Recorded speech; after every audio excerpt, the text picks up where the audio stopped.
Today I'm going to talk about making decisions and how to make a break in your life, how to be brave, how bravery has actually nothing to do with making decisions, and also how to get yourself into the flow of life, or how to listen. But as a first thing, I would like to play a game with you. Are you ready to play a game with me? Yes. That's great. So, in order to play this game is called Who Has the Tensest Shoulders in the Room? And I think already I know the winner right now. But maybe not. So let's try.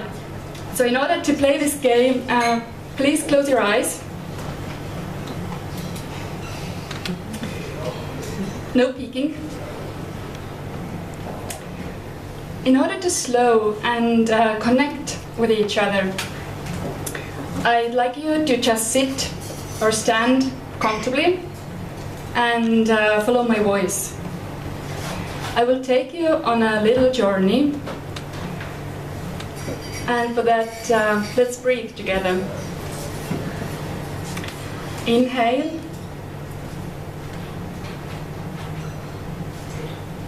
Exhale.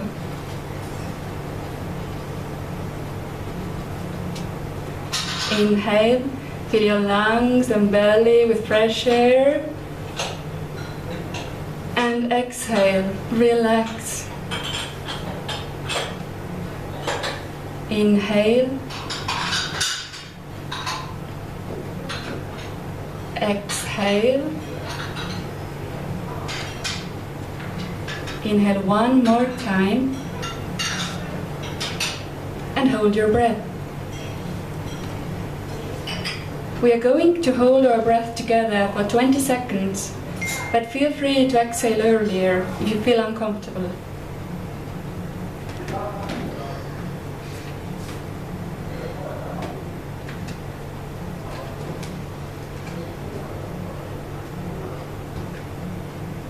And now let's exhale loudly. So how do you feel? Do you feel better, more relaxed? I hope so. Now let's get back to the topic about making decisions. First of all, I'd like to say that it's an honor to be here in front of you, together with you. It's a very scary honor, but it's an honor nevertheless. I am normally not a speaker. That's why you see a script in my hand and my hand shaking a little bit. But I hope you will understand. I am an engineer by profession, and normally quite introverted. I have worked as an engineer for 9 years. I worked as an engineer for 9 years, traveling Europe, working with different telco operators, and that was like super exciting times. It was really amazing and I loved it. Until I didn't anymore. So there was this place where this topic started for me. When you have put 13 years of energy and focus into one profession, and you see that it doesn't serve you anymore, what will you do? So I don't know what you would do, but I can tell you a little bit about my journey. I was definitely scared in the beginning and also later on, and a little bit angry at myself for choosing such a path in the first place. And I was sure that if I, for example, chose to be a vet, animal vet, I would have definitely be still happy. But I had felt those signs coming to me for some time now, but I chose to not to do anything about it because I didn't have the next steps figured out yet. So what I did instead of listening to the signs or making any room in my life was I chose to fight. So I fought. Every morning getting up was a fight, holding myself together and helplessly searching for this new path that must come in front of me, right? So I had a lot of people around me also, and they were great. And they said to me, wait, just wait and hold on. And be safe and smart in your decisions. Keep to what you are doing now, but look around, be smart. And I did so. I mean, this sounds like a smart advice, and I definitely believed them. And I believed them because I didn't really believe in a flow or a life that works itself out. No, I believe that you need to be rational and smart. I need to have the next target, the next goal in line before stepping into the unknown.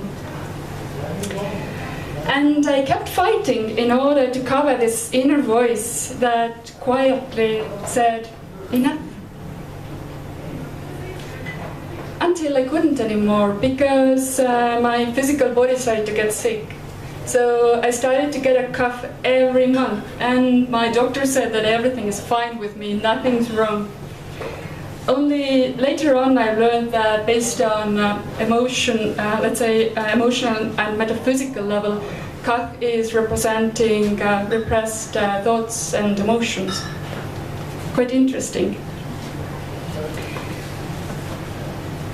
There came a moment where I felt that the screaming inside me was too loud and my body was too weak to carry on this way. So after being a good and responsible girl for 29 years, I decided to stop and be responsible. Funny thing happened that symbolizes well how the flow works. On the last day of my work in telco industry, my former manager, who might have seen my struggles much better than I did, contacted his former classmate who worked for Let's Do It Foundation, and he introduced me to them. So this day, this was the start of a year which was filled with self-exploration, travels, and different little fun projects. I still felt fear some of the days, as the stability that I was so used to was taken away. But on the other days, I was filled with happiness and excitement and love and life, because I felt that those little projects meant something.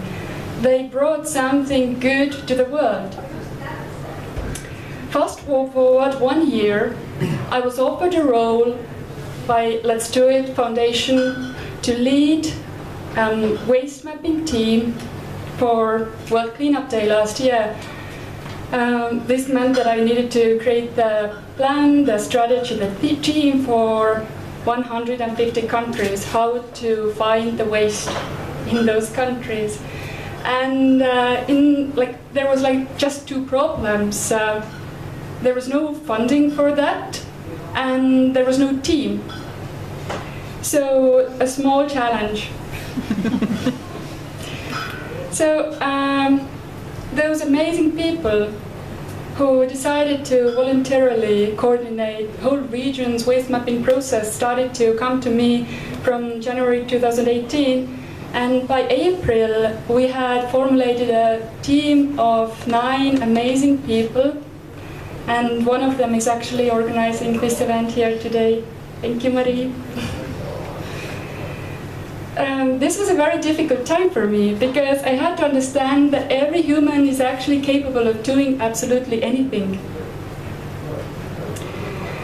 The only important thing is to notice what is the drive behind these actions. If the motivation is to bring more light to the world, then you will succeed. The right teachers came to me in the right moments. Sometimes I didn't notice them before I was in crisis myself. But this was the time where I learned the value of listening.